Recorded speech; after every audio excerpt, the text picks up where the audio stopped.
Over the years I've been on Reddit, I've shared a handful of stories to this sub. This is one that I've been saving for whatever reason, and I think I'm finally ready to share. This is probably my last Let's Not Meet, since it's not very often that something happens that's worthy of it, which is definitely not a bad thing. I've shared my other few experiences, and I think I've saved the best for last. It's a long read, but I believe it's worth it. I grew up in the South. Tons and tons of beautiful places to see that haven't been taken over by concrete yet. It's nice. But along with that, it's also pretty boring. Being a teenager and wanting to go out and have fun, it led mostly to improvising with your buddies and hoping something good will come out of the night. There wasn't really a local spot to go hang out, like a club or a cool bar, and the places that were close to this were boring, because you did them so many times. I'm sure if you've ever lived in a rural area, you can understand that feeling completely. Something that I found a ton of enjoyment in as a teen was just cruising around, super late at night and listening to music. I would fill my gas tank up, grab something to drink on, a cigarillo, and would just take off driving around until the sun came up. It was a nice way for me to just clear my mind and relax. Those country back roads were always fun to drive down at 2 a.m., and it was just the right amount of spooky. Well, one night, I absolutely got more than I was bargaining for. I can't remember what month it was exactly, but I know for a fact it was in the summertime, because I was out of school, and I remember it being a comfortably chilly night. So if I was to guess it, it had been around July or August sometime. I was cruising around like I always did, and was completely worry-free. I had the music blaring, and I was in my zone. I decided to head down to a park just out of boredom. This particular park is at the very end of a long stretch of desolate country road, but it's a really pretty drive because of that. When I say desolate country road, I don't mean that it's some dirt road that goes through the woods or anything crazy like that. It's a normal paved road, but there's really nothing on it after a certain point. The entire road takes about 20 minutes to drive down to get to the park, and after about 10 minutes into the drive, the houses start to spread out further and further, to becoming no houses and just a road leading there. I think a lot of the reason I like this drive at night is because of how creepy it was. I looked at it as some sort of adventure. The park isn't open for camping or anything. It's mostly just a lot of land with walking trails and biking trails, set up through miles of woods. So obviously at around 3 a.m. in the morning, it's completely dead. I made it there and did a slow, normal little loop-around drive of the park. The night before, it had stormed very badly. So badly, I remember my parents and I had to take shelter because of the threat of a tornado touchdown. There ended up being no tornado, but the storms were pretty damn rough. Because of this, I came upon a fallen tree in the road that looped around to the exit of the park. That must have happened because of the storm. It wasn't massive or anything, but I knew for a fact there was no way I could have gotten the car over it. It was pitch black everywhere besides the front of my car, because of my headlights, and because of that I immediately ruled out backing up the entire way I just drove. I knew that was super dangerous, and there was just no way. At this spot on the road, there was flat land on each side of me. I figured it would make most sense to just back up in the grass beside me just a little, and then drive back the way I came. It was a one-way loop around the park, but I wasn't really worried about going out the wrong way since it was so late. I started to back up off the road so I could get my car turned around. All was good until I went to pull back up onto the road. I didn't take into account how wet the grass was, and the amount of mud. My car went absolutely nowhere. My back tires were completely stuck, and were spinning in place as I was trying to floor the gas pedal. I started to become pretty scared at this point. Not the most ideal situation to be in. I immediately take my cell phone out of my pocket and saw that I had service. A super huge feeling of relief. I called my parents and told them what had happened and where I was. They were pretty pissed at me, but said they would pay for a tow truck to come and get me out. My parents both drove small four-door sedans, and they would have been zero help in the situation. I was about 45 minutes away from my house, and the rest of human civilization. I realized I would be stuck out there for at least an hour before someone was able to come get me. It was a freaky feeling, but I tried to get out of my head and just continue listening to music, and be on my phone in the car while I waited. Not really much more I could do.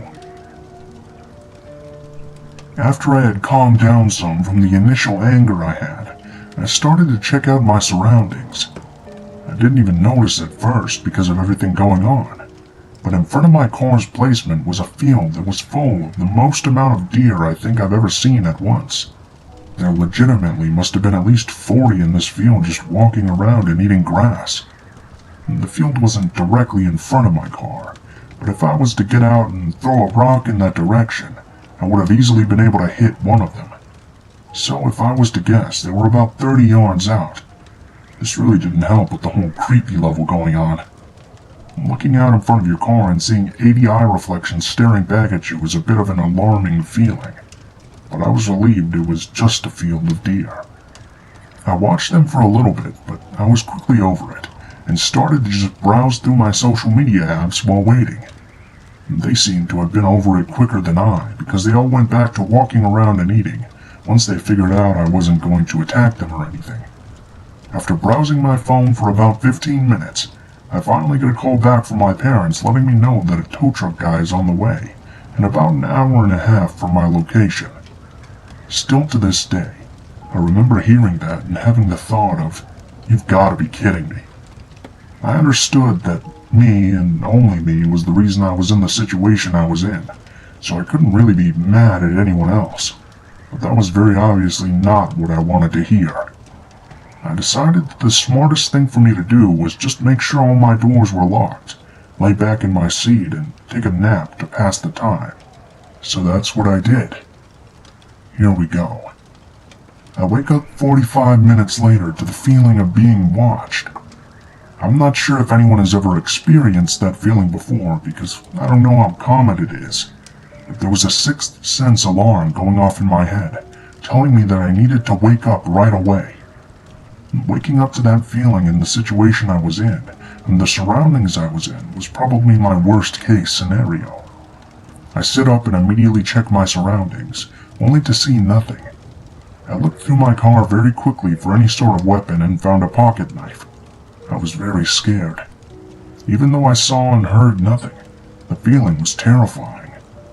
I was shocked to see that the field of deer in front of me was still full of them.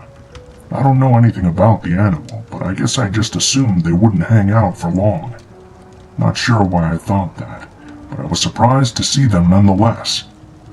I called my parents back to see if they heard any kind of update from the tow truck dude. I decided not to mention the feeling I was having because I didn't want them to worry more, and I also knew that it was literally nothing more than a feeling I had, and I had nothing to back up why I was feeling that way. No update from the tow truck guy, so we assumed everything was still the same on his end. And the call lasted just a few minutes because I felt like such a dick. They both had to wake up for work in a few hours, only to have to spend a random $100, and on top of that they were worried about me. I could tell they were annoyed by the situation, but still worried. I told them I'd make sure to tell them when the man arrived and that I was sorry. We hung up and I looked up from the phone, and immediately went from 0 to 100 in panic mode. The deer in front of me were all completely perked up, staring at the same direction right in front of them. Let me remind you that there are around 40 deer in this field. Every one of them stopped dead in their tracks, standing completely still and looking at something. I put my high beams on and stared, waiting for absolutely anything to happen at all. Nothing. I tapped my horn real quick. They didn't even budge or look my way.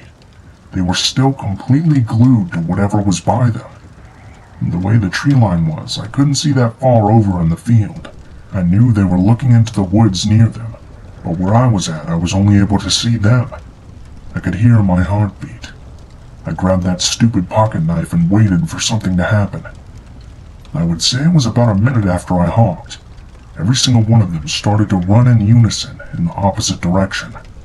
They were running at full speed, and within 20 seconds the field was completely empty. I was petrified in fear. I knew that staying in my car is what would be the safest thing to do, but it's the worst feeling in the world when you feel like a sitting duck. My head was on a swivel. I was freaking out in every way possible. I assumed that it was a bear or something, but it could have been absolutely anything. At this point, I would have been convinced that it was the devil himself. I didn't know what to do. I knew that the tow truck was close by, but I had no idea exactly where he was. I began to shake because of nerves, and just looked around to make sure nothing was by me, focusing on the field in front of me. I did this for what felt like an actual eternity, sitting in complete silence and darkness in the middle of nowhere. 15 of the longest minutes of my life go by, when I start to see lights breaking through the tree line on the road. As it gets closer, I see that it's the tow truck guy. The lights on his truck felt like it was Jesus coming from heaven to rescue me. He gets up to me and I jump out of my car and immediately ask if he has a gun on him.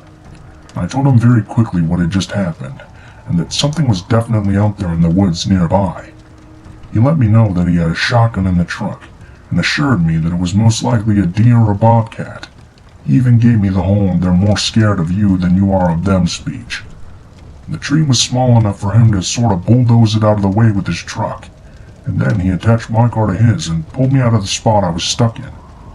He was pretty nonchalant about what I had just experienced, but I was pretty shaken up from it.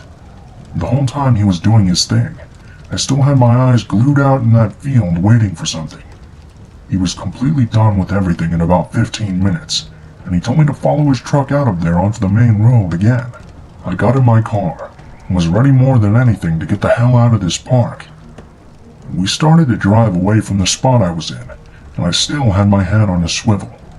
As we were driving away, I decided to look into my rear view mirror. We were down the park road just a tiny bit, but I could still see the spot I was stuck in, partially lit up from the vehicle's lights and the moon. I watched in my rear view mirror as a man came out of the tree line behind where my car was and walked into the middle of the road, watching us drive away. My heart stopped beating. Legitimately. I lost my breath and my eyes started to get full of tears because of how absolutely scared I was in this moment. I couldn't see any sort of details of what he looked like, or even what he was wearing. The feeling that I felt of driving away from that spot, knowing he was right there the whole time watching me. Watching me as I was freaking out looking around, as I was completely alone for a long time. Maybe he even came right up to my window and watched me as I slept. That's a feeling that's something I can't necessarily put into words. Even after all these years, it still messes with me. The entire time we were driving off, as long as I could see him, he didn't move at all. Just watched us on the road. A million things went through my mind. I was scared there may have been multiple people up the road waiting for us. I was trying to figure out if I should start beating on my horn like crazy to get the tow truck guy to stop or not. I decided that all I wanted to do was get out of there, more than anything. And the second that we finally got out of the park and were able to be on a 2-lane road again, I flew past the tow truck driver and did nothing below 70 the entire way home. I flew through stop signs and stoplights. I absolutely did not care. The only thing on my mind was making it home. I got home, ran inside, and very quickly acknowledged my parents, said sorry and thank you, and went to my room. I didn't get a single second of sleep for the rest of my night. I was searching for any records of things happening in that area. I came to the conclusion that the man must have been some sort of squatter or homeless. I read many things online about how it's common for homeless in rural areas to build shelters in the woods, which does make sense to me entirely on why they would do that. But obviously the unknown is the scariest part of all. What if he wasn't homeless? What if he was going to hurt me? What if? There's so many possibilities of what could have happened. but the outcome that did is what I'm most grateful for. I never told my parents about this story until many years later, after it happened. I was already an adult and had moved out. It freaked them out too when I told them. I never went back to that park ever. Even though I no longer live by there, I still have no desire at all to ever go back. I don't think I could even with broad daylight with a ton of people around. I also made the decision to stop doing those late night cruises. I did a few after that time with people, but even then I felt very uncomfortable and always on edge.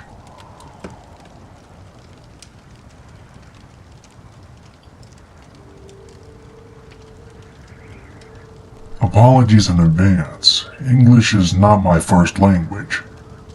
These events took place in spring of 2014. My friends Sarah and Trisha had finally agreed to come camping with me. The problem is that none of us were experienced in surviving the wilderness, but that didn't stop us. We packed up our gear, loaded up on food, alcohol, and made our way to our location. When we arrived at the spot Sarah had Googled, we realized that we would have to hike for a while in order to find a spot suitable to set up camp. We ended up hiking for quite some time before reaching a clearing. We set up camp and started a fire, and opened up a bottle of tequila. After some drinking and a few blunts passed between us, I decided it was time to start preparing dinner, so I left Sarah and Trisha by the fire as I was separating our dinner. As I was busy preparing food, I realized that a man had started approaching our camp. "Hiya there," he said with a thick Irish accent. I was caught off guard, as I wasn't really expecting to see anyone, but nonetheless he did seem friendly, so I replied, "Oh, hi. I didn't even notice you. Have you been hiking for a while?" "Yeah, for a bit. What you cooking there?" he said, gesturing to me. I had invited him to join us because I'm not rude, and like I said, he seemed like a genuinely nice guy. We walk over to the fire where I introduce him to Sarah and Trisha, who seemed extremely unimpressed about our new guest. After eating dinner, we kept drinking, but during this time it was becoming very clear that our guest had really taken a liking to me. He kept trying to move closer to me, and was paying little to no attention to my friends. He was only speaking and focusing on me while drinking his bottle of whiskey. That's when things took a turn, and his conversation started to become more sexual. This made everyone uncomfortable, but it wasn't until he leaned over, grabbed the back of my neck and said, "Come on, baby, let's get rid of these two fucking bitches and come to bed with me." Before I could even react, Trisha was already right behind him, trying her best to get him away from me while screaming like a banshee. I can't remember what she was saying, but she was inventing her own swear words amongst threats and insults. It worked, and he let go of my neck. He took a step back and looked at Trisha, and let out the most sinister smile I've ever seen. It was something I can't describe, except for that with his beautiful teeth and smile, something about it combined with the look in his eyes gave me goosebumps, even just typing this out. He started slowly walking away from our camp while laughing. I was absolutely petrified, but decided to quickly tidy up before hiding in my tent. I was originally meant to sleep in my own tent, while the two other girls shared, but after what had just happened, we all decided to huddle in mine together. Everything had been quiet for a while, with the exception of Trisha's snoring. I was about to fall asleep when I heard twigs crunching, and the sound of footsteps fast approaching us. I laid still holding my breath, completely immobilized by fear, until I heard my tent being opened, and Sarah letting out a scream so loud that it even jolted the Irish psycho back a few steps. Trisha had been awoken by this stage, and we were all standing outside the tent, them two yelling, and I'm fumbling with my phone trying to call for the police, when he smacks Trisha right in the face. I dropped everything and yelled, "Run! Leave everything and run now!" I held Trisha's arm and didn't look back. It's important to note that we only had socks on, running through the woods at night, with a psycho possibly chasing us. I ran until I finally tripped over a log and smashed my chin on the ground pretty hard, and that's where the three of us stayed hidden, low to the ground for a few hours, but it was completely pitch black.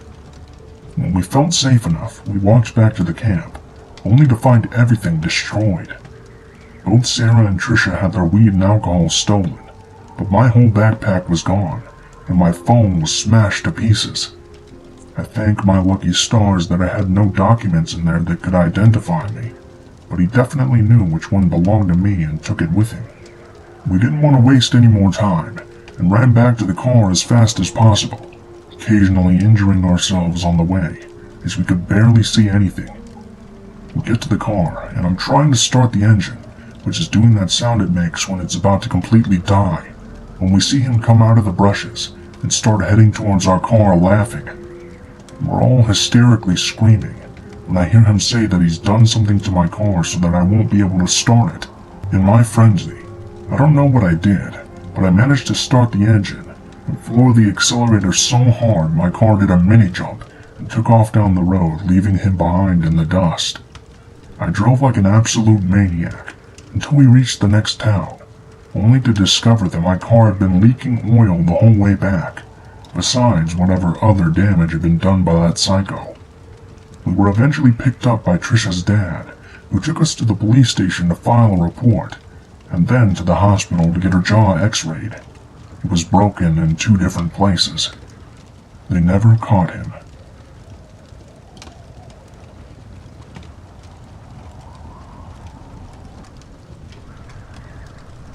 So this little nugget of a memory still creeps me out to this day. When I was a kid, my mom and I lived in a somewhat sucky neighborhood in Chicago. Despite the condition of the neighborhood, the apartment complex we lived in was fantastic. Our top floor unit had a fireplace that saved our lives in the winter. For those that don't live in or haven't even visited Chicago, the Windy City is particularly icy in colder seasons, and a nice quality considering the area. AC that iced out the front area of the unit in the summer, but the back area, where the bedrooms were, remained hotter than Satan's armpits. Because of the temperature on hot, or cold in this case, days, my mom and I would camp out in the living room to sleep on those nights. Anyway, despite the rough neighborhood, I remember having a pretty good childhood in the short time we were there. Maybe because my mom always made sure to protect me from the parts of the neighborhood that were exceptionally rough. So on one winter night, our apartment was freezing cold. My mom told me to grab my pillows and a blanket because we were going to have a sleepover in the living room.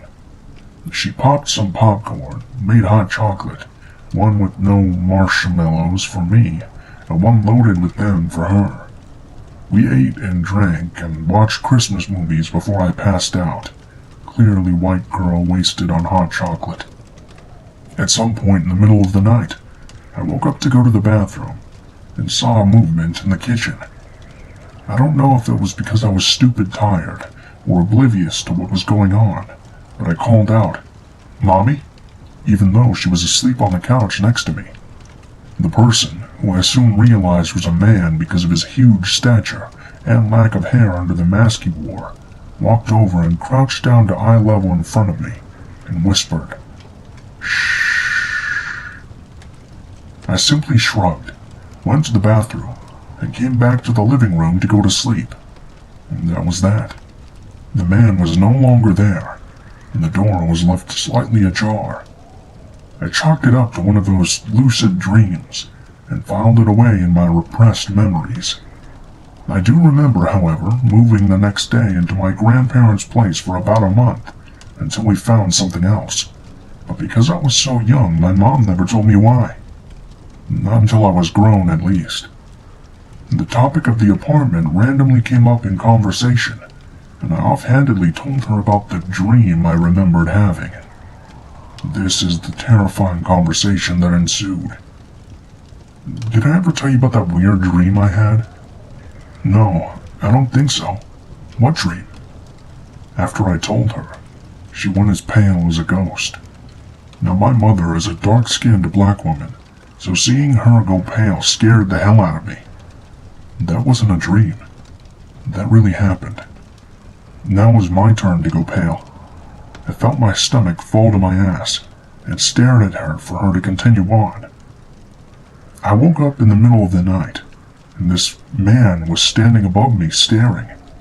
I remember immediately demanding, "Where is my child?" I tried to get up, but he growled, and then whispered angrily, "Don't move." At this, I started tearing up. I saw the fear in her eyes, the utter terror of thinking something had happened to her only child. I hated seeing my mom so upset. It's been just us practically all of my life, so to imagine her having to move herself and a young girl out of a neighborhood from sheer terror, it's hard to say the least. The man just continued to stare at me. He rushed out of the apartment when he heard you flush the toilet, and left everything he was going to steal. The next morning I packed up our stuff, and we went to live with Nana and Papa. I left all the furniture, plates, glassware. Just got our clothes and got the hell out of Dodge. But because we vacated the lease, it kind of screwed up my credit. But I couldn't imagine sleeping in that place another night. We sat there in silence together, freaking out because of my dream, which had actually happened to not be a dream. It was all too real. I'd say it was simply a drug addict trying to make off with some stuff. But why walk up to a child and tell her to be quiet, instead of just leaving with what you'd already packed away? Why stare at a woman, make her lie still in place, only to leave when the kid comes out of the bathroom? Just why?